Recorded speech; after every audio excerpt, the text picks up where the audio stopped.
get an extra 10 on there, make it worth your while. And our club will demonstrate again this year at the Anita B. Gorman Conservation and Discovery Center. It's just south of the plaza. This event will be held on Saturday, February 28th from 10 a.m. to 2 p.m. I think we've got enough volunteers to get us through the demonstration, but you're sure welcome to come out there and check out the Discovery Center and see what we're doing and what we're up to. So come join us if you can. Important, everybody that is a kind of a common shop user, we are going to have a cleanup this Saturday. We've been a while since we've had our last cleanup, and if you look back there, you can kind of tell. So if you do use the open shop, please plan on being there and help to clean and organize the shop space this coming Saturday. It'll start your Valentine's Day out right. This month's dollar sweepstakes has some fantastic prize options for the winning ticket. I don't know if any of you saw that large hollowing tool that got added from this month. And we've still got the 3 other tools that are up there. We've got some nice sandpaper. We've got some spray finish, got a nice chunk of walnut, got a tool rest. So plenty of prizes to pick from. Get your tickets when you can. The board is going to be organizing another skill builder on tool sharpening. We did that last year. It seemed to be well attended. We're going to try to be a little more organized this year. The tentative date for this is March 21st, so there will be some more information to come on that. I don't know who all of you knew Don, but a longtime member and friend, Don Gruis, has recently passed away. And just wanted everybody to know to recognize Don. His name is going to be added to the memorial plaque that hangs in our shop, and we're all going to miss Don. So also wanted to alert people if they hadn't heard, but our member Jerry Darter is recovering at home after a recent surgery. If you can, drop Jerry a note of well wishes for a speedy recovery, and I've got Jerry's email address up there. It's jerry.darter@sbcglobal.net. But I've been in correspondence with him, and I know a couple people have stopped in and seen him, and he's in good spirits, and everything went well. So I think it'll be a few weeks, and he'll be back up on his feet and ready to go. For anybody that doesn't already have an emergency sticker like this on the back of your name tags, see me and I'll get you one. It's just a emergency contact that we thought would be an extra step for safety in our shop. The shop bandsaw is currently down, and it sounds like the motor requires some work. David Alexander is taking a look, and he's in the middle of it. In the meantime, there is an electric chainsaw that can be used, but if you need to, make sure it's got some bar oil in it. And then the tailstock on the small Delta lathe, not a whole lot of people use the small Delta lathe, but if you are using it, you'll notice that the tailstock's not working great. We've got some parts on order, but they're currently on back order to fix that. So get you through some of the things we're dealing with in the shop. Social media. If you'd like your work featured on the Kansas City Woodturners Instagram and or Facebook social media pages, email photos and descriptions to Phil Sykes. His email address is up here. You can find most of these notes are copied into the newsletter, the wood chips. So if you need those addresses, it'll come up in the wood chips, and you can find them there. You can also tag or mention our account at KC Woodturners or invite us to be a collaborator on your post. If you have any questions, please reach out to Phil. Social media offers a great exposure for you and for our club. These are going pretty fast, not too bad. Open shop available. I think everybody here knows, available every Saturday morning from 8:30 to 12 p.m. or later. Wednesday and Thursday evenings from 6 to 9 p.m. with the exception of the third Wednesday each month due to the guild's club meeting. In terms of the shop, just please keep it clean when you're in there. Wear your badge, sign in. If you show up and the front door is locked, go to the back door and use the doorbell, and somebody will come out and unlock it for you. And then please report any equipment problems to one of the board members if you notice something. We'll try to address it as soon as we can.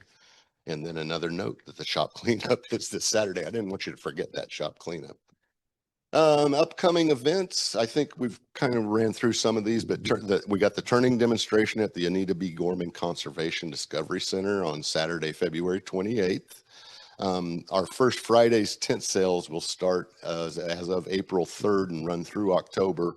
We will be there every month with the exception of September because that conflicts with the Irish Festival, so we'll miss that month. And then the tool sharpening skill builder tentative set for March 21st. And coming in April, we're going to do another round of Bowlapalooza 2. We'll be coring and rough turning bowls that we're going to be selling at club events.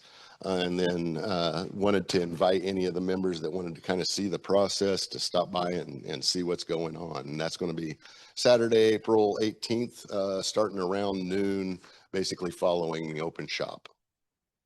So one thing that'll speed us up a little bit tonight is that Phil is not able to join us. He had some family running around that he needed to do tonight. So we won't have a safety minute, but I thought I'd throw in a slide and say Phil's February safety reminder is Phil Sykes can't be here tonight, but wants to remind all members to think about safety while they are turning. Let's try not to let Phil down. So that gets us through our safety minute. And with no further ado, we're going to get right into our demonstration. So introduce you to Kurtis Cowman if you don't know him already. He's going to run us through the basics on 3D printing and laser engraving, which are kind of some hot items that have hit the market over the last 5-10 years, and a lot of things that you can do or enhance your projects with. So Kurtis, I'll give the microphone to you.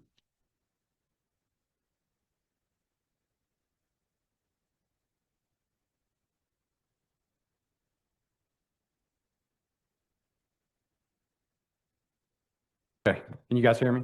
Yep. Okay. So, first, it's Kurtis Cowman, like what a cowboy grows up to be. That's the one my dad always used, and I started using it too. My son, I thought it was horrible when my dad used it. My son thinks it's horrible when I use it. Someday he'll pass it on to his kids. So 3D printing and laser engraving. Before we go through the talk, I know it's not something that everybody's going to do. I know it's not something everybody, I mean, we're wood turners. That's why we're here. This is more of, while we're sitting here talking about this, think about different things you can do in your wood turning that you might not always do. So one of the things I did, I tried the inside out turning for an ornament this year. And I thought, well, that's great, but what should I put in the middle of there? And, you know, I could do one of the trees that Chris did, you know, the backwards. And I thought, yeah, I hadn't done that yet. And oh, you know what? I'll just 3D print a little tree. And so now I've got a little color tree to put in there. So it wasn't really about, oh, I can 3D print stuff or, you know, I'm going to do 3D printing. It was more of a, oh, hey, you know, what would be a great accent piece for this? I'll just throw something in there. So, is it upside down? It's upside down. So while we're doing the presentation on this, just think of it more of non-traditional things that you could do to bring into your wood turning. Yeah, just thinking about what's possible. And then I thought it would be fun to kind of show off a couple of things. So while I'm here, we're just going to start a quick print here. It takes about 20 minutes. Let's see here. Let's do this in white. Like sculpted or something? I guess sculpted. Yeah. So the way I think of it is it's additive instead of removing, subtractive. So when we wood turn, we take a block, we take away what we don't want. This just adds it all back. Both this and the laser engraver are basically CNC driven. So, you know, your CNC routers, the laser printers, they all run off of computer numerics, X, Y, Z. So it's all just kind of a takeoff of the same thing. I was going to go through a little bit of the basics. I'm going to start with the 3D printer and then go to the laser engraver. This is just a informal, quick, here's a couple of easy things. I'm going to be driven for information off of what you all want to hear. So raise your hand, ask me questions.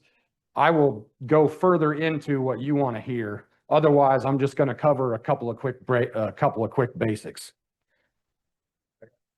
Yes.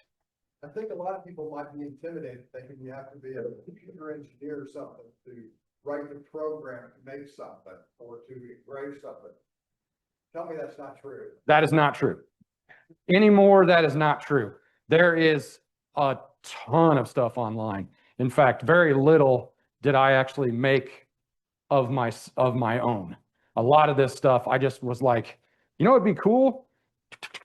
Oh, look, somebody's already designed it and printed it out. And that's part of what I'm going to go through too, is kind of show that. Anthony? So that tree in the, yeah, is that printed eccentric?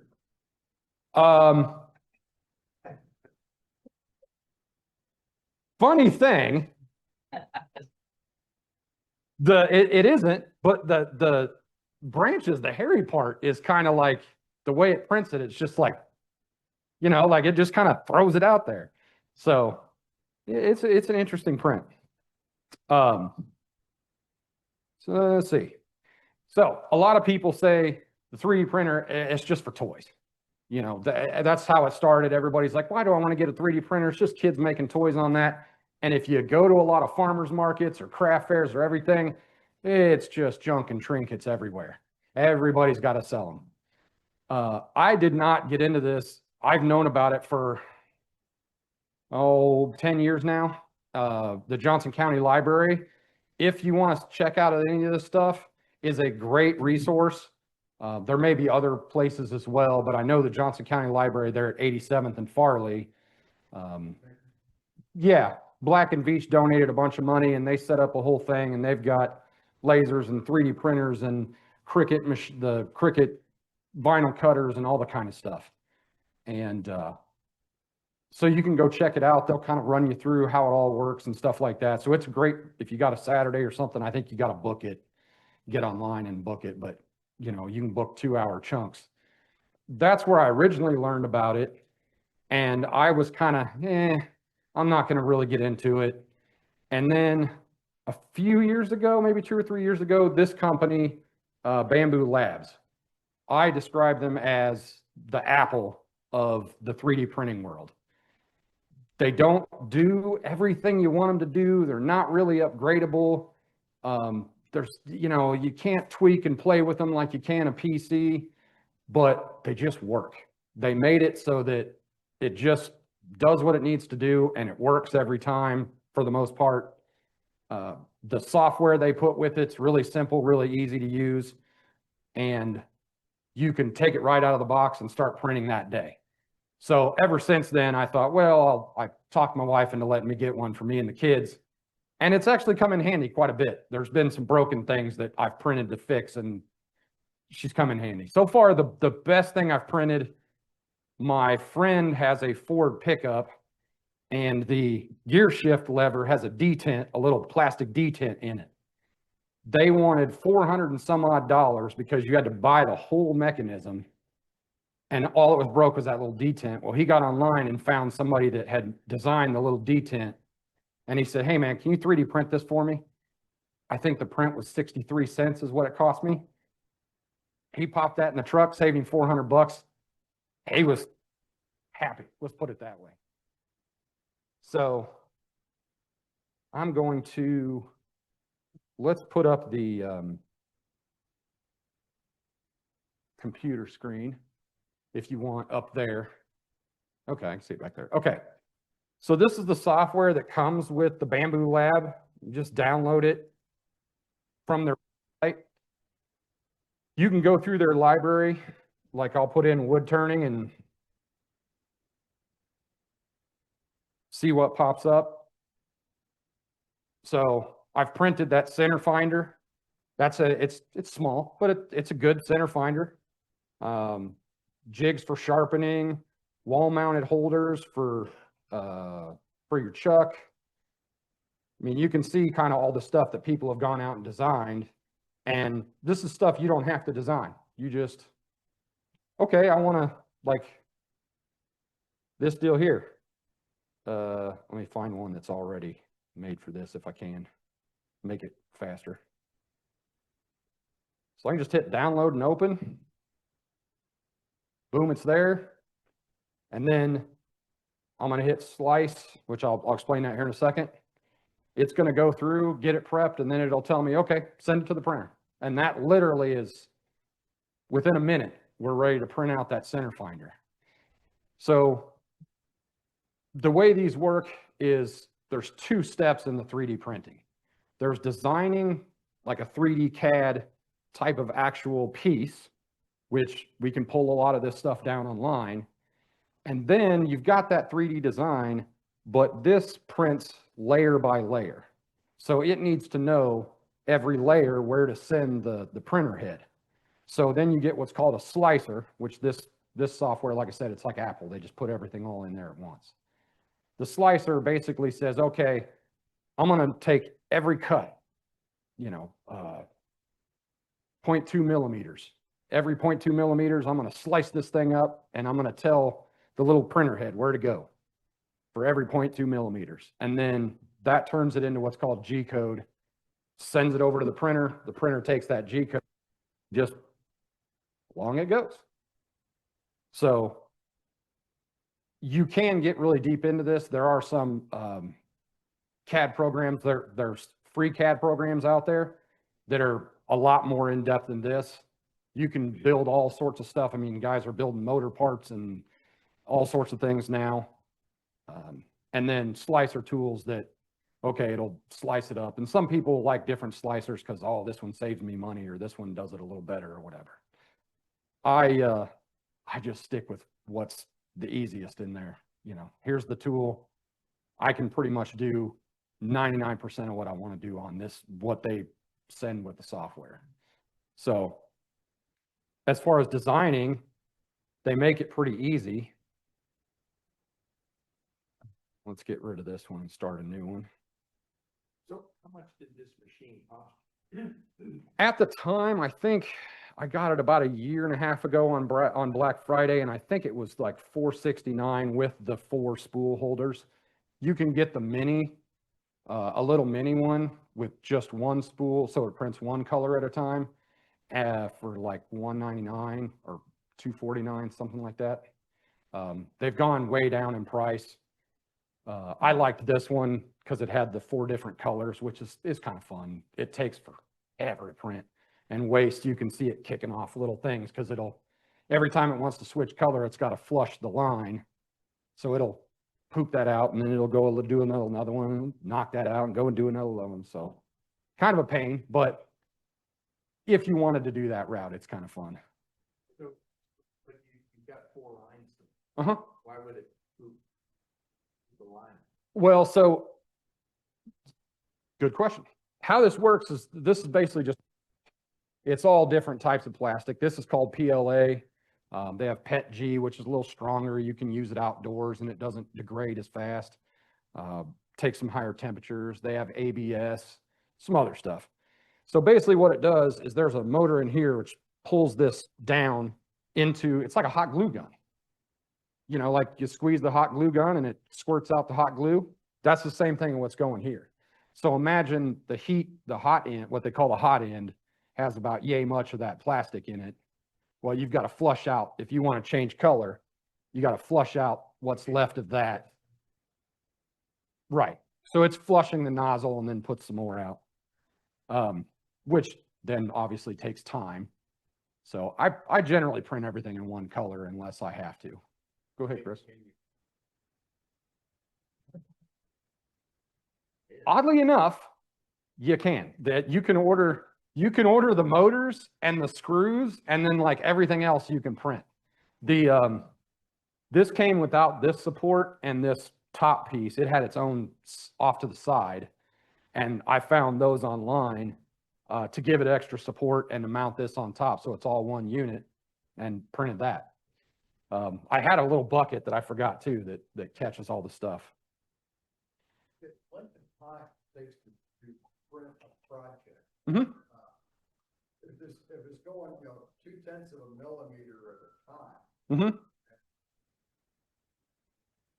how long does it take?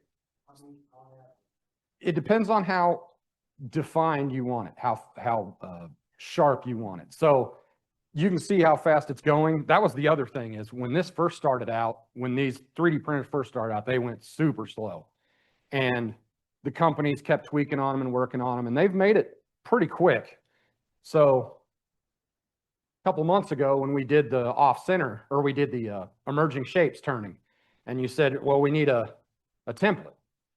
Well, instead of cutting one, I just went and did a quick design, cut out the half a circle, and that's what I'm printing now. Took 21 minutes to print that out, so it's a little, I mean, for being that thin, yeah, that's a little while, but there's my template. And instead of the paper one, now I just throw this in the drawer, and next time I want to do it, I've got the plastic piece there to do that size. So. Not with PLA. Some of the other stuff, ABS, they tell you to put an enclosure on it. And it also, the ABS doesn't like temperature change. So if you get in a drafty room or you've got a fan going, it doesn't really like the wind blowing on it. So they tell you to put a box around it basically. And some of the higher end machines come all enclosed. Like I said, I just print PLA mostly, and it's pretty easy to print with. So I don't mess with it.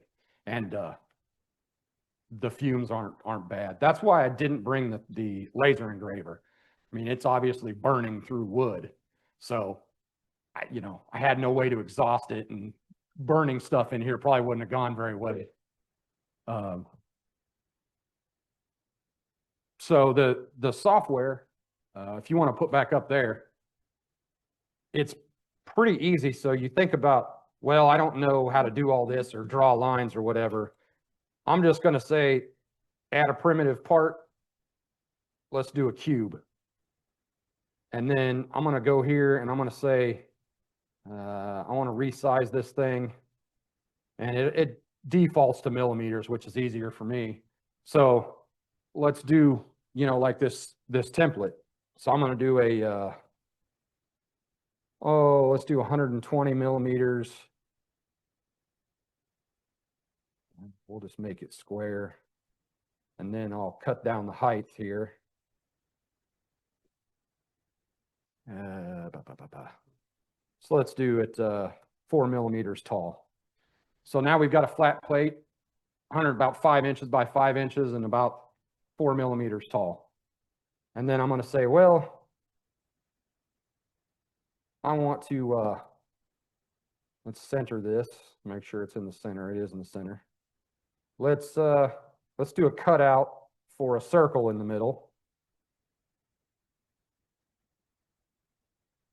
So let's resize that. I mean, we got a cylinder, but I'm going to resize it, and 50 millimeters is about 2 inches. Say by 50 millimeters, and we'll call it 18 millimeters tall because we're just going to cut it out of the middle of this thing. So it doesn't really matter how tall it is when we're just going to use it to cut out the middle. And then I'm going to center that. And then I'm going to go over here. And don't worry about keeping track of how I did all this. It's more just kind of showing you what you can do than anything else. Now this part, sometimes it wants to work, sometimes it doesn't want to work.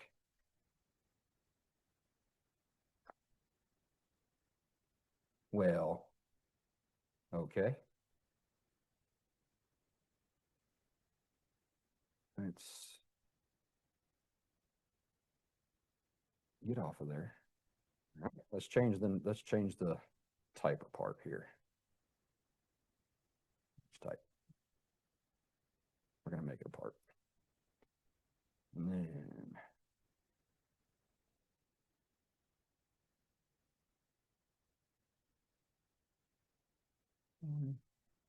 execute. So there you go. And then let's change as I realize I'm looking at it, I'm like, you know what? You can't really see that. And change the filament type here. Oh, it's only got one in there. Anyway, I don't know if can you see on the screen, that's the plate, but then you've got this black piece here, and there's our circle template. And if I want to, I can just cut that in half.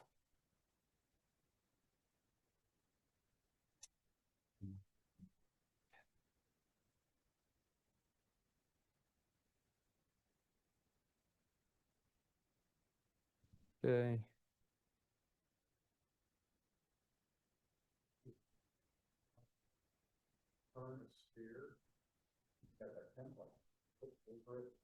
Yeah. So while I've been standing here, just giving you guys the deal, there's your 2-inch round template. So yeah, absolutely. Yes. Okay. You're confident in your ability to really take it, do what you want it to do. I was lucky enough that I had an entire month off to sit at the makerspace about 10 years ago. So I actually played with a lot of the CAD programs and stuff. So I kind of knew how the pieces worked and how it fit together. And in this one, there's a lot of Google in it. Well, like find a YouTube video and look and say, okay, that's how this part works. It really, if you sit down in an afternoon, most things you can do in an afternoon. Now, if you're getting in like, oh, I want screw threads or I want gear shapes that merge together, I mean, that's a whole other thing. But for general little parts, so like this is the 2-inch sandpaper holder I built. Let me bring some of this over here so we can see it on camera.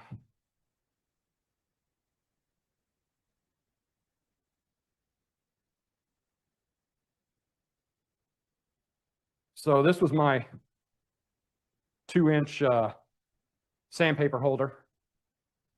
It's just a rectangle, and I took some cylinders to cut out, and then it even has a text tool where you can tell it what text you want. And okay, I want it on this surface, and it'll just put it on the surface. And then I did kind of splurge and did it in 2 different colors. So I didn't have to paint it. I just had it in different color. And so, took me an hour or so to design that. And that was a rather large print. So it probably took 12 or 15 hours to print, but I just hit print and went to bed, woke up the next morning and it's almost done, and, come back after work and it's ready to go. A lot of these are hollow. It has what's called infill, and you can tell it how much infill you want. I think a lot of people think, well, I'm going to need to make it solid to really make it solid. This stuff is amazingly strong for there not being much there. There's about a millimeter and a half on the outside, and the rest is just a honeycomb on the inside. And so that's how they save a lot of the filament cost, is making it hollow. But for the most part, I haven't had any problem with that kind of stuff. And then these were downloaded online. They're guides for setting up your grinders. So, you set that on your plate, and then run that up against or set this on your grinder wheel, run your plate up against that. There's your 40 degrees. And this one was for setting up the Wolverine grinding jig. So you'd set your tool here, and you'd put your grinder in, or, the Wolverine grinding jig, and you set the arm to this, and then you set this on the wheel, and it basically did all the setup for a 40/40 grind, which I tried. I wasn't a huge fan, but this, nice little setup tool. And this was one of the ones I found online. There's a couple of different places, or a couple of different websites. One's called Thingiverse, and it has tons of them. And then I just download them on the computer and load them in this software, and away I go. This was supposed to be, I never really got it to work very well, but this was supposed to be for grinding your skew chisels. So you'd put your skew chisel on there, and then you just work it back and forth on your grinding plate. Same thing with this one. It was just instead of being able to swing it, it was just 22.5 degree. This one I designed myself. I've got that Rikon 70-3040, the one the bed extends on, which is great. Love it because it's compact when I need it to be. The only problem is all the chips fall in between those two beds and are a pain to get out of there. I'll spend 5 minutes trying to blow chips out. So I just made a little block that I can set on there, and it's got some magnets on the back and just blocks all the chips from falling in between my lathe beds. So that was a pretty simple print. My piece de resistance, the one I really worked hard on, and this one took me, I probably had 6 to 8 hours in designing it, and then measuring stuff out with calipers and doing all that kind of stuff, is I wanted something to hold my lathe chucks instead of just throwing them in my toolbox drawer. And so I printed these out, and it's got the posts so that fits in the screw holes, and then the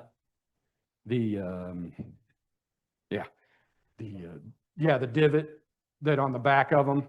I've got a hole in there so it actually slides in there and sits flush. And then the screws actually screw in. If I have the Allen wrench, I can just turn them right out of there. And so all my extra screws are in there. And I labeled them with what's in them. Labeled with what's in them on the front of the box. And so it just stacks up and sits on top of my toolbox. And anytime I need it, I just take it over to lathe and switch everything out. So like I said, that was, that was 6 or 8 hours of measuring and doing this. And I probably printed it a dozen times trying to get it right. But it's kind of fun to do. So, yeah. What does that, with your experience, Mm-hmm. what does that machine not do that you wish it did?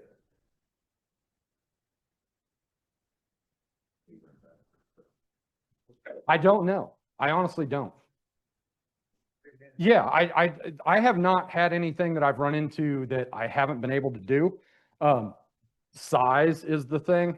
I found a little, everybody always wants bigger and better. I found this little troll, figurine sitting on a toilet, like drinking a beer. I thought, man, that'd be cool. Like get like a 3 foot tall one, set him outside next to my garden, I thought that'd be really cool. You can cut it, like I enlarged it huge and tried to cut it up into a gazillion different pieces. And by the time I actually looked at the price, it was going to be like $700 worth of filament to print. I was like, no, wife's not letting me get away with that one. So what is the size limit? So that's 256 millimeters cubed. So about 10 inches cubed is the largest size. Yeah, that's not bad for the stuff. Most of the stuff that I want to do fits on there fine. Yeah, full 10 inches. And like I said, in the software, you can cut things in half, and you can add locator pins and stuff so that if you want to put it back together, it'll just locate pin together. That's how I did the ones on top of here. So, yes, sir. Gave us that price. Is that for both the laser and this, or that was each machine? That was just for this machine, was 400 and something. I think this company now sells a laser attachment. I don't know if it's for this machine. They've got a larger enclosed machine that's like $1,200. And I think they sell a laser head for it that you just pop into place, but I haven't looked into it. But as you can see, that one's finished. So we kind of talked about the hot end. It's just plastic that squeezes out just like a hot glue gun. The way it sticks to this bed is heated, and that makes it kind of stick. And so once it's done, it'll shut off and cool off, and it'll pop right off. And this is just magnetized on there, but it just peels off, and it's ready to go. So there's our 20 minutes later, there's the template. Increasing the amount of features, It's kind of like TVs. As they, you know, instead of going lower, they've kind of hit the $300 or $400 range is probably about where they're going to stay. They'll just add more things as they go. that front lid. So what? Yeah, I mean, it's gotten pretty, like with this machine and a couple of the others, it's gotten pretty user friendly now, to the point where it'll do, like I said, it does pretty much anything I want it to do. My kids will print stuff on it sometimes, and I've got some relatives that have them and they print stuff on it, and it's pretty easy for a family to just, oh, this is kind of fun. The cost driver is your filament. So these are 1 kilogram rolls, and they range, if you buy, like, I catch them on Black Friday, they had, if you bought 10 or more, they discounted them, and I think I got them down to like $9.99, you know, $10 for a kilogram. And a kilogram will print, I mean, this was probably only maybe 20, 30 grams. So, I mean, you can print a ton of these for $10. But then, you know, then you get into the specialty. They do carbon fiber, and there's steel ones that you bake in an oven, and it actually gives you a steel part. And I tried a wood one. It's basically walnut dust that they impregnate with plastic, and it's kind of a pain in the butt. You know, it sort of looks like wood, but eh. So you said they do have some that do metal? Yeah, it's you've got to buy different hot ends because you're squeezing metal shavings through it, so it tends to wear at the cheaper hot ends. But yeah, it's like metal impregnated plastic, and then you stick it in the oven and bake it, and it basically just vaporizes all the plastic and leaves the hot metal. I remember reading, right, the metal ones are actually making, engine parts Yeah, yeah, now. So it's strong for making, Pistons and stuff? yeah, well, rods, pistons, also I've seen online where they actually have got big ones down in concrete. yes. Actually, they're actually printing holes. Yeah, they have. I have seen that. They're printing the homes. Yeah. Although I've seen some back and forth on that. It's kind of like when the spray foam started out. It depends on who you get, how much experience they have, how the concrete was mixed, but yeah, and it's become a little more friendly. Like I said, there's some places in town that you can go check it out for free. I know there's a library in Olathe that does it too. So if you're interested, check with them. I know there's a couple people here. I think Phil has one too, because he asked me to send him this so he could change it for his one. So, any more questions on the? Yeah. It's an option for or free or cube. Yes. Yeah. Once you create your drawing, there's different stuffs like supports that you have to have. If it's got an overhang, it's, squirting jelly out in the middle of space. So it's got to have something to hold it up. And there's options to, okay, what kind of support do you want? How much infill, honeycomb, gyroid, square, it'll do all sorts of different stuff. So now, the piece that you made your, standing disc for, Uh-huh. okay, I get back that it's quote unquote hot glue gun. Uh-huh. But how does is it just the gluing to the glue, or is it the glue hot enough that it melts the previous? Yes. That's basically what it does, is when it goes over the top, it's hot enough. Exactly. It's hot enough that chemically it bonds together. And that was another thing early on. They had some trouble with, I'd made some prints 10 years ago and they just, you know, right at the layer lines, it would just pop. But these are, I've never had any problem with one breaking. I mean, I'm a bull in a china cabinet, so I broke some stuff, but not that would have broken unless I was abusing it. Did you have a question back there? No, okay. Any other 3D print questions? We'll switch to laser. Yeah. This was probably like 200, 250. So, I mean, you're talking $3 worth of filament. Yeah. Yeah, just about. And this company, we'll see what happens. There's always lawsuits. Some defense contractor got really mad. The company that sells this also sells filament, and they sell these rolls that are replaceable. So they sell just the bare filament, and then you take the roll and stick on the filament. Well, the filament has an RFID tag in it. So you put it in here. Well, then it tells the computer, okay, this is the kind of filament I have in here, which is nice because then it knows all the settings. It knows what it wants, you know, even knows the colors. And I don't have to do anything with their rolls. The generics I do with their rolls. And then some defense contractor got mad and was like, well, that's how we've been tracking the Army stuff forever. So let's sue them. So we'll see what happens. They may, you know, there may be stuff going on about that, but for now it's pretty nifty. So, yeah, so let's, did I go through everything I wanted to? Yes. Laser engraving. Okay, so let's switch to the laser engraving here. So if you had to replace any parts on this thing? Yes. Hold on just a second. Yeah, so they send you some grease to grease there's some rods that run in here, basically all thread, to run this up and down. They send you some grease. You've got to grease those and the ones in the bottom. They have what's called stepper motors in them. They're pretty generic to all this CNC driven stuff. So they're pretty easy to come by. The hot end, I've switched to a different size hot end, and supposedly they'll wear out after a while and get larger and cause problems with the prints. But it's literally just a pop it out type of thing and pop a new one in. What else?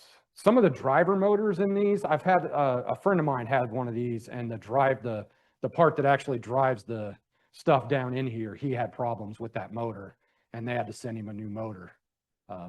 But so far, I haven't heard of anybody that had any trouble getting a replacement part for it. So. Is this considered a top of the line, middle, cheap one, or? That's a cheapie. Yeah, it's basically there's one that looks like this, but only has one riser, and then the arm kind of overhangs. It's called the Mini, and it does like a 6-inch by 6-inch cube. That's the cheapest one. This is the next step up. And it, you know, like I said, there's other companies you can get other companies for 150, 190 bucks, but you're back to fiddling with, you know, you got to use a generic software and, you know, generic parts, and you're fiddling with it, and this didn't work right. I got to redo this. And so it was kind of one of those cost versus pain in the butt things for me. So. Okay, experience. If you were getting into this today, did you buy that same piece of equipment? Yeah. Did you buy something? No, I'd buy that same one. I've not had any I mean, a year and a half, and I haven't done much to it, and it'll sit for weeks at a time, and then I'll turn it on and print something out, and every now and then I'll forget to clean forget to clean the bed off, and it'll be dusty and it won't stick just right, and I'll come back and there'll be a mess of spaghetti in there. That's about the worst that's happened to me. And then I'll get the Windex out, and, you know, and I told Anthony, I've had a tall part, real skinny tall part. I had to put glue sticks, like the kids' glue sticks. You put a little of that on to keep it stuck. Yes, sir. It's called Bamboo Labs, BAMBU. They're pretty easy to find out online. Maybe, probably. I'm not 100% certain. Their stuff's here. So it's pretty easy to get, but I'm sure it's all, you know, shipped over. So, Micro Center there in Overland Park actually carries them. You can go look at all their different lines and stuff. So, I did not bring, like I said, I did not bring the laser engraver. Could have, but again, it's an exhaust issue where you do actually have to exhaust it because it's actually burning things. It is the same principle as far as the X and the Y. It's all CNC driven. It's got the same stepper motors in it, basically the same XY coordinates. The difference is a lot of the laser engravers don't have a Z, so they're not going up, they're just going side to side. I've seen a couple new machines that to be able to cut like 3/4 inch plywood, they actually have a Z axis where even the most powerful ones only cut about 1/8 of an inch deep in plywood. And so it's set up so that it'll drop 1/8 of an inch and cut the next one, and drop 1/8 of an inch and cut the next one. And then you know, after 10 runs through it, you'll cut 3/4 deep. The problem you get with that is that, you know, you get kind of a cut like this because it's literally burning the wood as it goes down. So that let's see, what else did I put on my list here? Let's go with the different types first, and then we'll jump back to the uses. So there's three main, there's a couple of industry, you know, lasers that are different and more specific, but the three main consumer versions you'll get are a CO2 laser, which is like that old movie Weird Science, or not Weird Science, I can't remember what the Val Kilmer and the kid at college, he's 14 or whatever. Real Genius, that's what it was. That's basically what they were working on, was a CO2 laser. It's basically a tube, you know, full CO2, and it creates the laser, and then it's got to bounce through mirrors and, you know, does the CNC, the mirrors move around for the CNC part. The problem with those, you got to keep them cool. And so you've got to have an external chiller, and, you know, that adds money, but they're way more powerful. So mine is a 10 watt, or basically a 10 watt equivalent. And now most of the home lasers you're getting are 60, 80, 100 watt, 120 watt. I mean, if you want to spend a little money, you know, 5-7 grand, you can get 120 watt at home. And 120 watt it'll cut through some stuff. CO2 and the diode, which is the one I have, they basically cut leather, wood, paper. They'll etch glass. Anything that basically you can burn, you can use that on. The diode laser is basically a more compact. It uses electronic diodes to create the laser within a little head. And it's about the same size as this. And so you don't have all the mirrors that you're focusing and got to keep clean and stuff. But that diode is, I think they're up to 40, maybe 50 watt now, but even the 50 watts aren't equivalent to a CO2 50 watt. But you don't have to cool them. They're self-cooled with fans and whatnot. So there's no coolant. It's a smaller footprint. So mine's 400 millimeter by 400 millimeter. So whatever that is, 17 inches by 17 inches, stands about yay tall. And it's just a aluminum extrusion frame that it moves across. And it's nice and easy. The one I bought came with a kit that's got a cover. I think you sent the picture of it out. It's got the big black cover, and it's got the tinted plastic deal so your eyes are safe. Cats love it as a cat bed. They climb up on top of it and look out the window.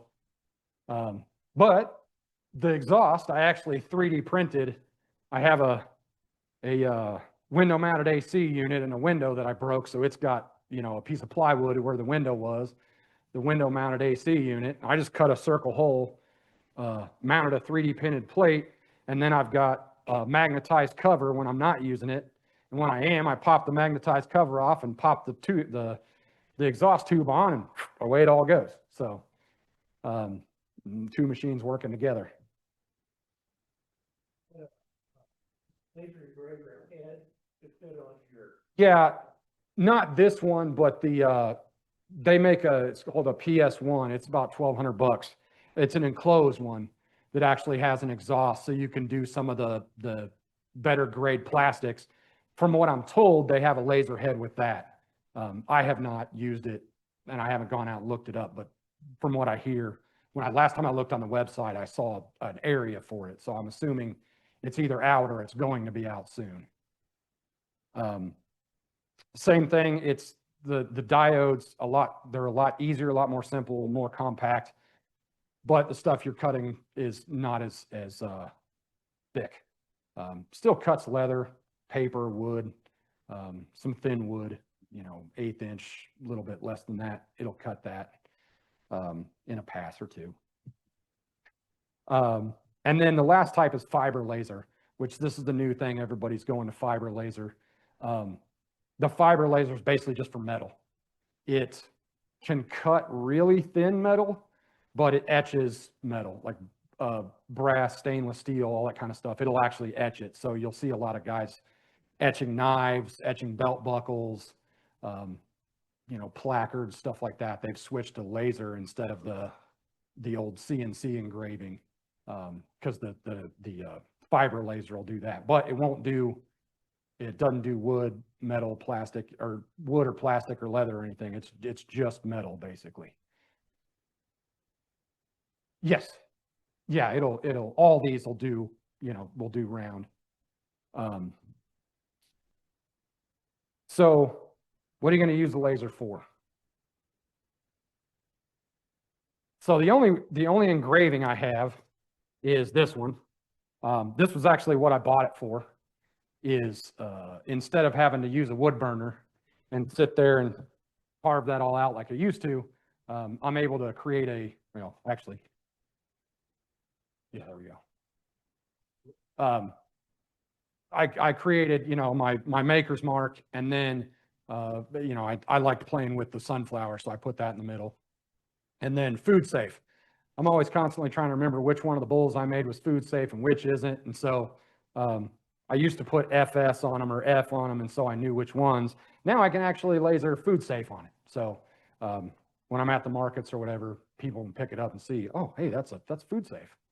So kind of warped, but yeah, yes. In theory,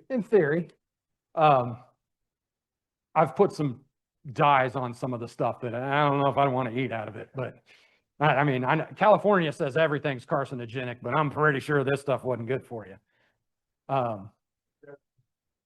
Yeah. Where was that? Yeah. So I've done that. I actually, a lady in the small town where I live has a yarn store, and so I'd made some ergonomic handles for her crochet hooks. And so that was really what I got it for, is I knew I was going to be selling a little bit and I could make back the money for the laser. So I went ahead and got that so I could actually engrave the hook size and all that stuff on it. And that way made it a little more professional looking. And so that kind of paid for it for me. And then this, when I was at the library, and I wish I pulled some pictures up while we're sitting around and everybody's showing off if everybody wants to see later. But at the makerspace 10 years ago, the kids and I went, it was December that I was off for a month. So the kids were off for 3 weeks of that. So they were up there with me, and we did stuff like, those IKEA square box shelves, they've got like 6 square boxes that you buy. Well, we took some 1/8 inch plywood and cut our own little boxes, and then they actually engraved on the front what they wanted to put in it. So socks, or, Gracie's t-shirts, or, Jack Scout stuff. And, then we just glue the boxes together and stick them in there. And that made a nice little project. We did some stuff like that. I even did a 1/8 inch solid walnut cabinet for a little Bluetooth radio. And so I actually cut that, cut a box joint on it, and that way it all fit together real nice and glued it up. So it's nice for that kind of stuff. this same template, you could have used 1/8 inch plywood and lasered it out. Same type of thing. So it's got several different uses. The engraving part's what I like the most. So there's basically 2 different parts when you're talking about the laser, and that is you're either engraving or you're cutting. And so they call it raster or vector. And so I didn't get the software set up like I wanted to because I had a busy day at work, but I use a free software called Inkscape. It's kind of like a photo editing software. You can also do some drawings in it and whatnot. You can import pictures, or you can go out on Google and search for a logo or, whatever you want. And you can pull that into this, download it off of Google, and you bring it into the software, and then you'll basically tell it, well, trace this. And so it'll either trace it if you want to cut it out, or like this sunflower, I brought in the picture of the sunflower and said, okay, make this, it basically turns it into black and white. And so the black's where it's going to engrave, the white's where it's not. And it converts that to a black and white to a file type called .svg. And then I save that and bring it into the Lightburn, which they basically, I don't want to say cornered the market, but they got a pretty good grift going. It's good software. If you want to hook to your laser printer so that you can drive your laser engraver, you have to have a software. And this one's like $100 for life. Okay. I tried the free software for a while, and then it was worth the $100 because I can plug my laser engraver into this, and I can actually move the laser head to where I want it to start. I can tell it to, I didn't do a very good job on it, this one on the center, but you can tell it like, okay, show me the outline of where it's going to go. And it'll actually sit there and outline it. So like, okay, I know it's centered where I want it before I hit print. I can't do that without this software. So within this software, I can move the laser around. I can do some of those things like have it send a marker laser so that I know where the laser head's going to start, things like that. I wish I had done better on this. What time is it? It's almost 8 o'clock.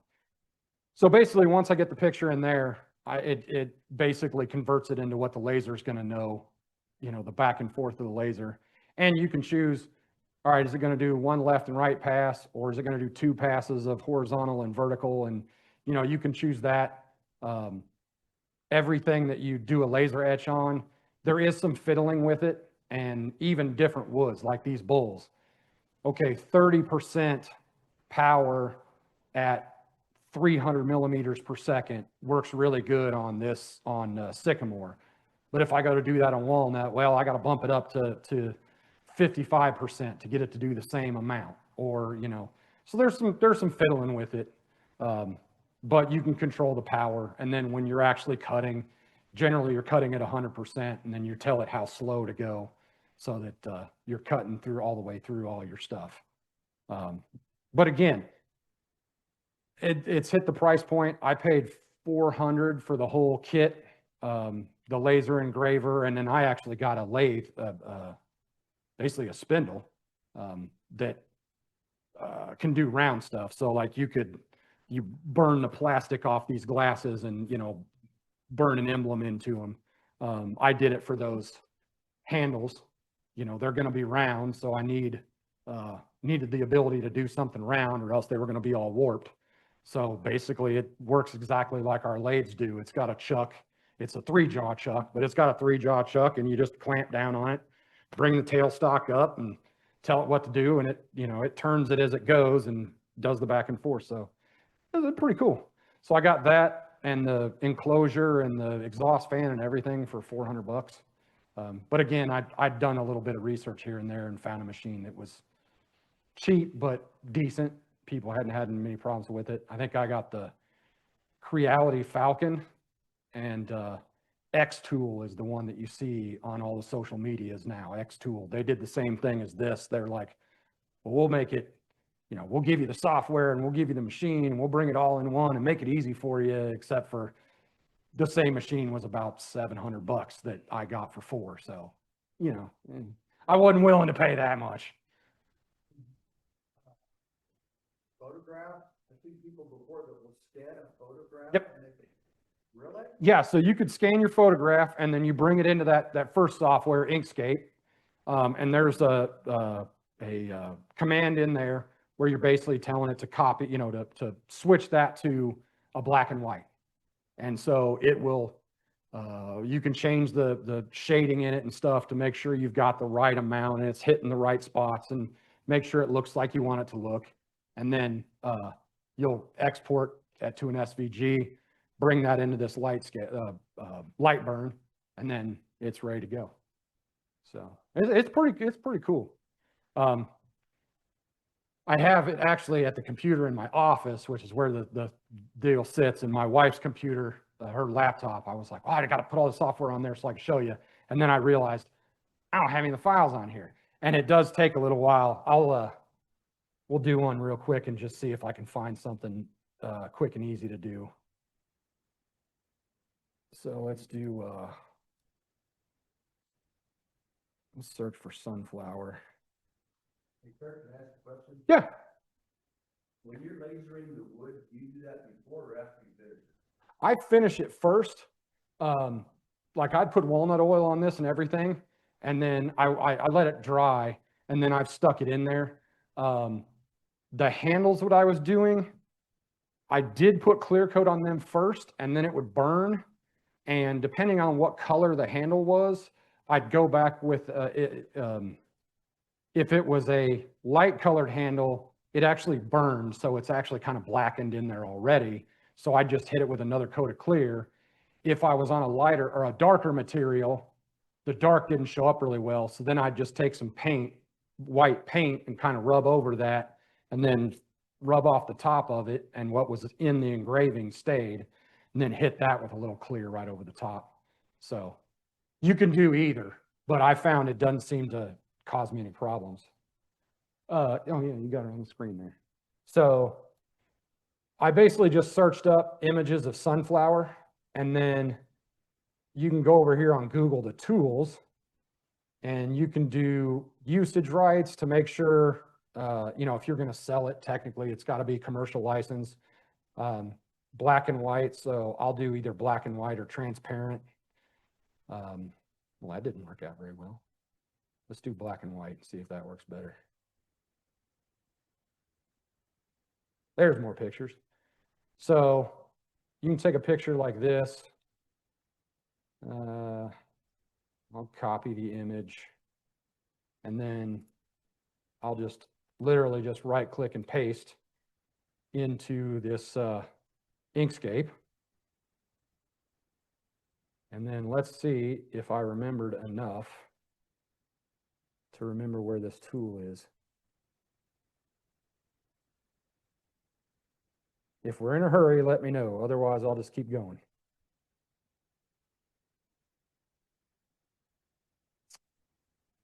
I think it's that. It'll work for me. Nope, that's not what I wanted.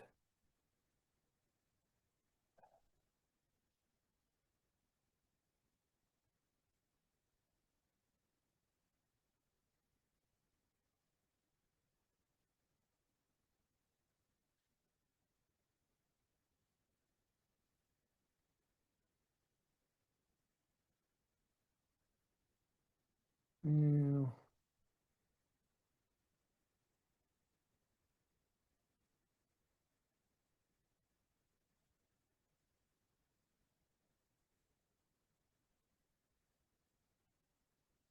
Darn it.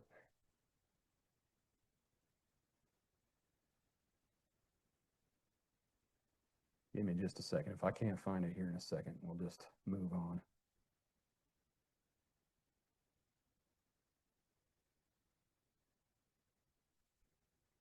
No, that's not it.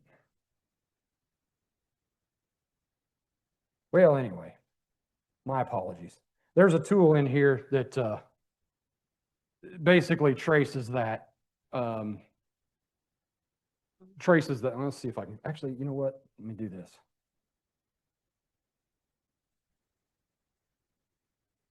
Let's see if there's an SVG file here for free. Let's add free to that.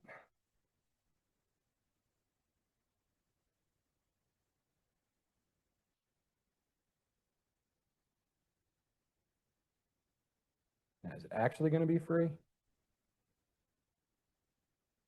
it actually going to load? Probably not. Anyway, if you had the SVG file, it basically, like I said, there's the conversion, put it in there, and then you can just scan it out. So my apologies.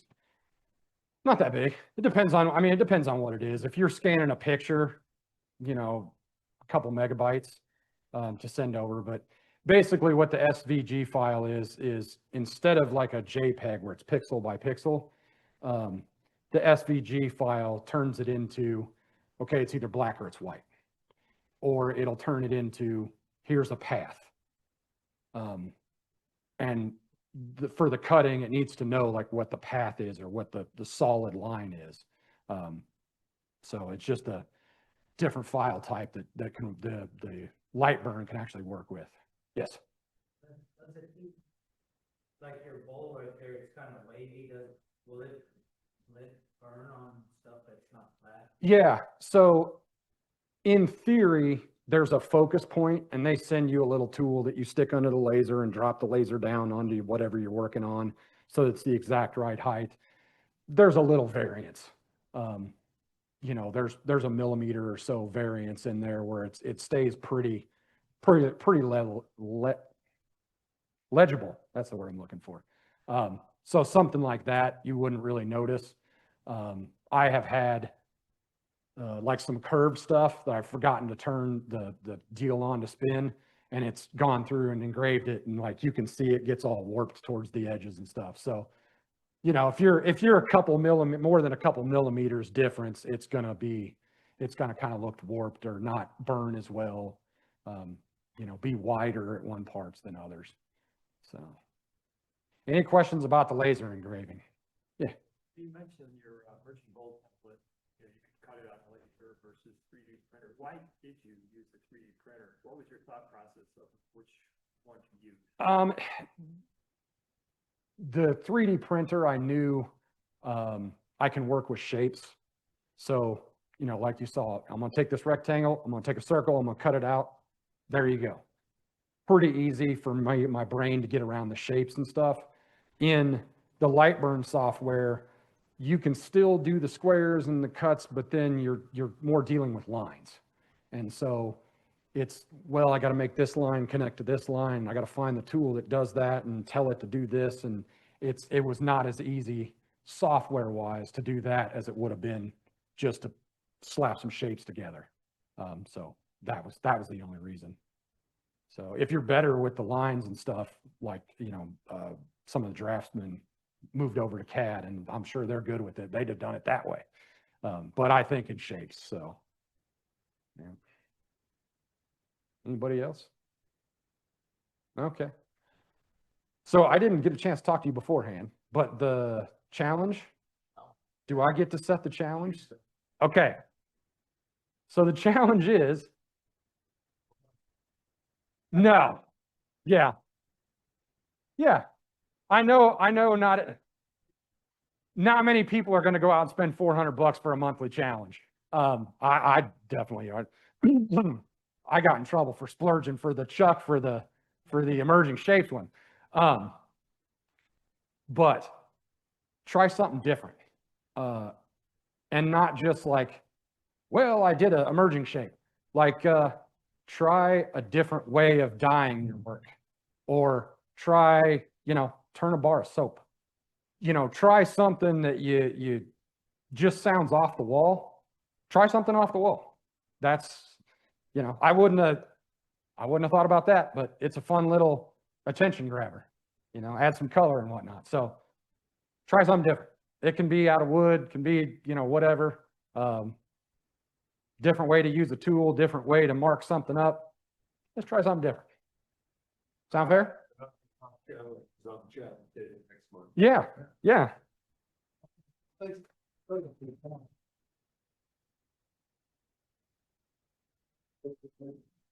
I'm gonna move, I'm gonna move a bunch out of the way.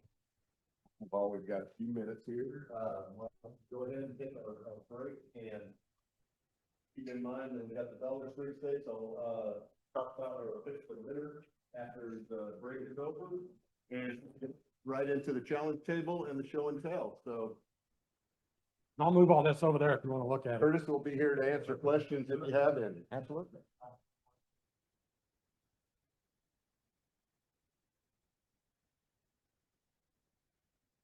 Could not hear you, Chris. I'll bring in, there's new batteries. You may be running low on batteries.